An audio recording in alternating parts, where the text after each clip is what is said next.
the Church of Our Lady in Dresden.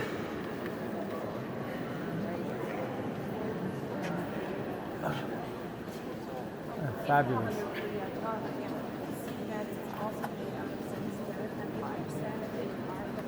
Reopened in 2005 after being destroyed in World War II.